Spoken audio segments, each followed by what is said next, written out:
We might start with you, Heath. Give us a bit of a wrap on your background and a bit about Projects by Buxton. So yeah, Heath Thompson from Projects by Buxton Real Estate. My background into real estate is probably a little bit different to most. I actually started with a developer and jumped back the other side. So grew up a family business for a long time, building apartments and such. So I joined the dark side of agency, which I swear I'd never do, but here we are. And so we sell projects off the plane all around Melbourne, and the idea is to try and sell the things out, so, which is getting more and more challenging, but hopefully getting a little bit better over the short and medium term.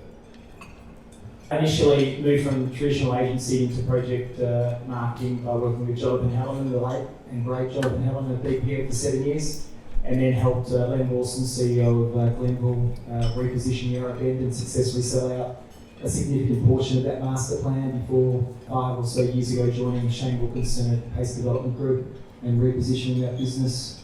And very pleased and proud to be joining the Colliers team and expanding it into the metro region.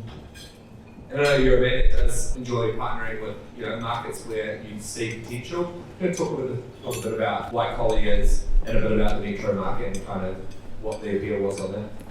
Yeah, well, it's a little bit of a match made in heaven without wanting to talk it up too much, but with all due respect, Tim and Brett are the absolute creme de la creme when it comes to project marketing and in particular the Melbourne CBD market. If you looked at the majority of the projects that have been marketed in the CBD over the last 20 years, they've probably had a market share that would be probably in excess of 70, maybe 80%. And with all due respect to them, they've been able to do it in both buoyant and challenging marketplaces. There hadn't been a need for them to move into the metro market because obviously over that period of time they've had significant volume and no doubt commercial success in focusing on the CBD and probably St Kilda Road and to a lesser extent the university sort of precincts. A conversation took place with Tim and it seemed logical that with my inner and middle sort of ring experience and the fact that there's less and less sites obviously in the CBD, the diversity of risk and things like COVID, things like activity centre conversations with Senator Allen, it's logical that that's where the affordability and the housing crisis is going to be resolved, and we look forward to playing a major role in it in both a small and medium-sized context. And obviously we've done a lot together in the Bayside, but you're also now working across in Fitzroy and other locations. Can you tell us a bit about how do you crack the market in terms of what you want to focus on? Yeah, so for us it's really been more about partnering with the right people actually to deliver a project. So we've, throughout our business, obviously we've rebranded to Buxton Real Estate nearly 6 years ago now. Before that was Bella Project Marketing, so this business has been running for about 13 years now. And we always pride ourselves in actually delivering projects and things always getting built and seeing it through to the end. So we want to continue that through now. And when we're working with someone now, it's about what's their finance like and actually delivering the skill set to actually get there to the end. So that's really what we've got to do at the moment to make sure that when we're selling someone, I'm sitting in this place where you're looking someone in the eye and saying, this is going to be your home, this is going to be delivered. So that's really what we're going to be doing now. Yeah, great. I think there are kind of, a number of projects in that kind of in the east, but there have been some challenges, right? And I guess one of the harder things here is the relationship in terms of the price between the established stock and the new stock coming to market. So I suppose when you kind of think about that through the lens of, launching, I suppose, Colliers into what's a pretty kind of new market for them, what do you think is the edge when it comes to, marketing projects where it is quite competitive and it does have the kind of constraint associated with the established stock? So how long have we got? There's a few other project marketing firms in the room. Look, I think there's a number of strings to the bow that we can bring to the table. Data first and foremost. When we're working across so many markets at Colliers, we're at the acquisition stage. We're across the development sites. We're obviously very strong in project marketing. So first and foremost, data. I think the issue with a lot of the existing project marketeers, without being critical of them, is that they've tended to have been fairly one-dimensional and relying on a retail market to underpin their performances. And that's not to say that downsize a product, and particularly at the premium end, there's still not a heartbeat there because there is for, particularly some of the better developers in this room. But we bring so much more to the table, whether it's a database that can tackle a Brisbane marketplace or a database that can tap into our Sydney database. We've got over 100,000 people across Australia that have either bought or inquired of projects, and we know that they're people you prefer to be going to from a cost perspective and more likely from a success perspective. The channels, we have in excess of 3,000. Admittedly, a lot of those are rats and mice, but many of those are strong performers.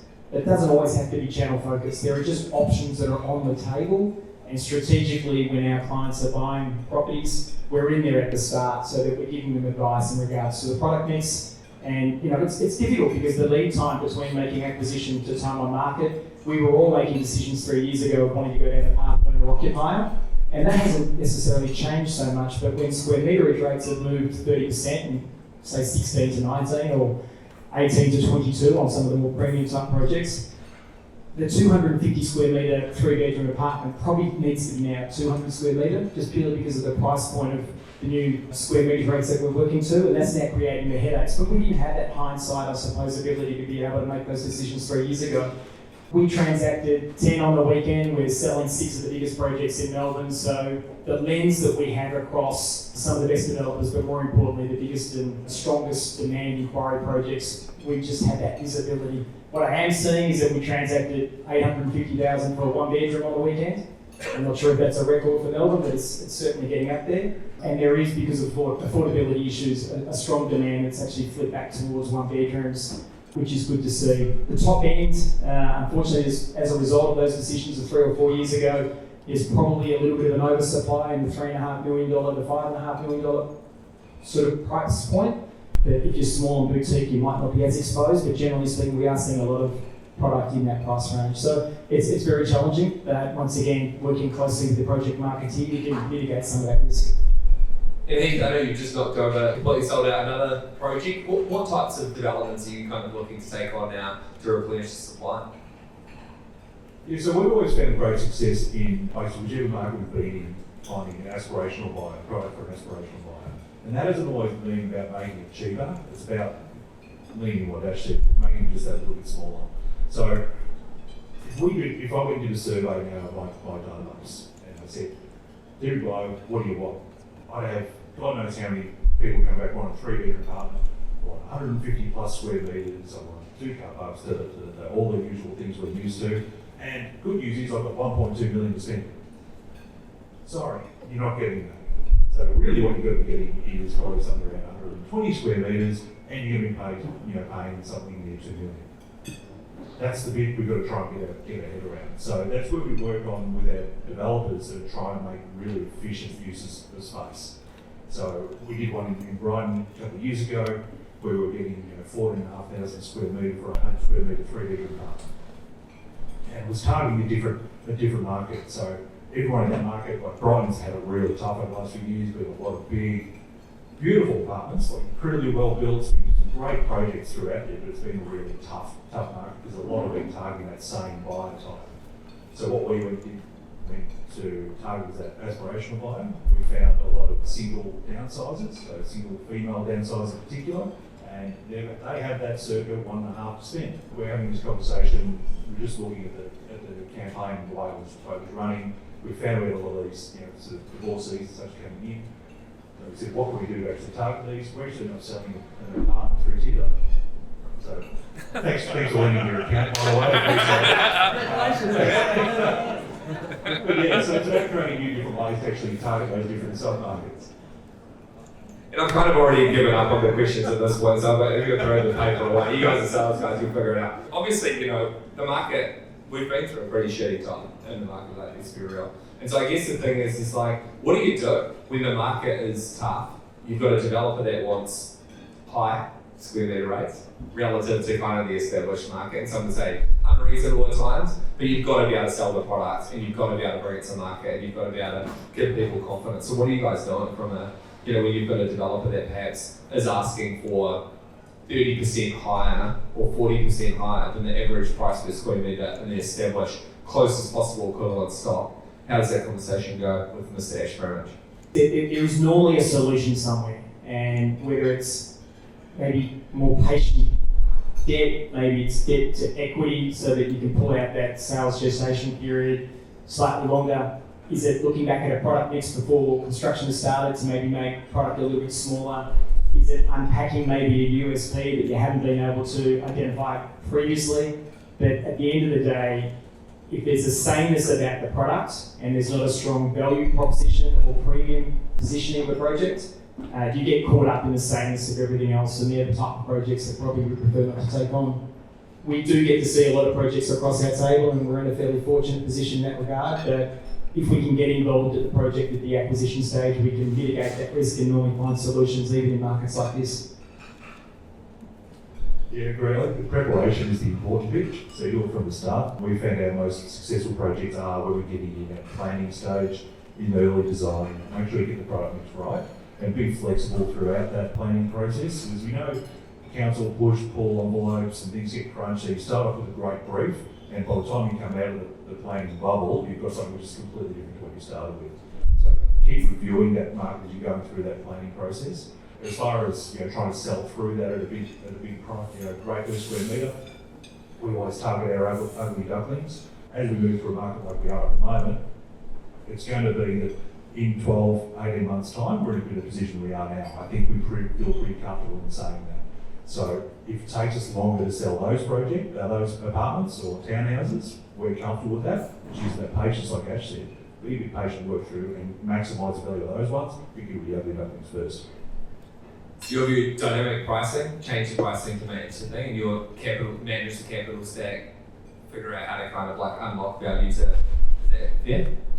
Yeah, there's no one answer or solution. I think if you're tackling it from the 4 or 5 sort of positions of influence, they're all little 1%ers that can end up producing a difference. One of the great things we see at Colliers is that, we're transacting, even in a difficult market like this, anywhere between 20 and 40 apartment sales a month. I think 6 went through on the weekend. We're seeing firsthand, the canary in the coal mine in regards to, at the earliest possible point, where is that demand? What is it that they're buying? Where are they actually coming from? What type of buyer profile are they? And these are the things that, at the earliest possible point, we can feed into projects that are on our table looking for advice. And here's another killer one for you guys. What's part of the market you think most developers are overlooking right now that's going to outperform over the next, call it 2 to 3 years? First home buyers want to be in the marketplace, but the reality is they can't afford it. So unless they've got bank money down behind them, they're really hard to tackle. Downsizers are incredibly well serviced at the moment with quality products and beautiful projects out there, targeting them. There's still an aspirational buyer there that wants to get in these locations, but they can't afford that upper echelon. Like I was saying before, manage those spaces so you can get them the smallest possible that they'll actually satisfy their needs rather than wants. Because if we go targeting everyone's wants, we'll end up with thinking everything that's too big, too expensive, and it's just the metric isn't going to work. So we've got to pull back the expectation on space, give the quality of the product, but use that space really, really well. And that'll give us the opportunity for those aspirational buyers to get into some of those areas that they haven't been able to before. And what about I think good advice. What do you think about the location point of view? Do you think they're obviously Brighton's fucking tough at the moment? There's a lot of stuff coming to Brunswick and Fitzroy and whatnot. Where do you kind of see the opportunities that are kind of undersaturated at the moment? You can look at any of these markets better where you can actually get a site in the end. So if you can get a site which actually you can buy at a reasonable price point, then we can work with you. But it's about finding that sub-market within it. We'll use Brighton as that example again. In an area which has been incredibly saturated, being incredibly hard to work in, we can find that sub-market in it. There's all sorts of places we'd love to be in, but the high price points, they're finding projects in there. They're stacking up at those high levels. So we can look at Arthurdale or Toorak or South Yarra, these areas. They're getting nice projects which are coming up, which is great. But it's those other areas that need it, and that's going to be the challenging bit. So if we're looking at places like Glen Ira, Bentley, I think there's some great opportunities in there, but trying to get that price point is always going to be the challenge. And by the way, I do appreciate it for both of you guys that I'm basically throwing all the questions and I'm telling you on the spot. I was catching on with another project marketing leader call out in the market a couple of weeks ago, and he said to me, he'd been to our last couple of events, he's a speaker at our last one, and he said, you give it to them too easy, you kind of give the project marketers too much notice, you give them too many softball questions, but I didn't kind of think I was going to go this hard, but Ash Bramich, where is the opportunity right now, and where are people not looking? We had a site in Footscray, mixed use, and was being looked at by a number of apartment developers with the obvious lens of medium density apartments, certain amount of height, max out the NSA. And that's normally the approach where you start with a developer is how much can you actually put on it. The actual feasibility when we actually broke it down looked actually a lot better because of the amount of time that we think we needed to sell the product and the amount of advertising, lower cost per sale retail as opposed to channel with the townhouse product. So sometimes whilst the GRV might not be maxed out as much as the overall apartment mix, we know the townhouse product's in demand and where possible, time on market, the ability to move it quickly, that could be a better solution for some sites. Outside of that, I think the affordability issue is not going to go away anytime soon. This is the new norm. What was 8 grand a square metre is now 12. What was 12 is 15. I think studios, given that we do have lenders in that 40 square metre plus point, and a greater mix of one-bedders populating product mix on project sizes that are maybe 50 plus in size. I think a good starting points because what we've done with the developer just recently, working with a lender once again that had a lower pre-sale requirement, rather than moving product through channels at historically 6, and there are some in the room that charge 10 or 11, we actually looked at the product of one-bedders and moved more one-bedders at a retail level. Admittedly, the overall square meterage rate was slightly less, but time on market allowed him to get to construction and allowed him to obviously get up and running. And in the whole context of things, that's going to spend less time going nowhere as opposed to moving forward. So, bottom line was, is there a certain product that can be moved? And if so, it can be done at retail. Can we actually chop up a 3-bedder into a 2 and a 1 and away we go? Easy as that, eh? Yeah. And I guess last one for both of you guys, and I'm going to give you the space for a little play. Why projects by Buxton? If a developer's got a project right now, why should they use you guys? Look, as part of the Buxton network, we have 38 offices around Victoria. We've got a centralised database of 1.1 million contacts. We're, I think, the only project market that actually can genuinely say that in that centralised space. My background, as I mentioned before, is as a developer. So I've been there in those seats, and I know they're bloody hard, particularly in spots like markets like we are in now. People ask me now if I'm stressed.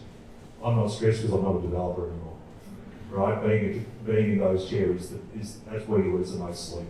So we are here to partner with you to actually create a successful project. We've got a history of doing that. We sell projects out. We sell the last one, not just the first one. And that is the most important thing for me because that helps me sleep at night, know that I'm helping the person that didn't help me the last time. So at least you get a straight answer and we'll make it work for you.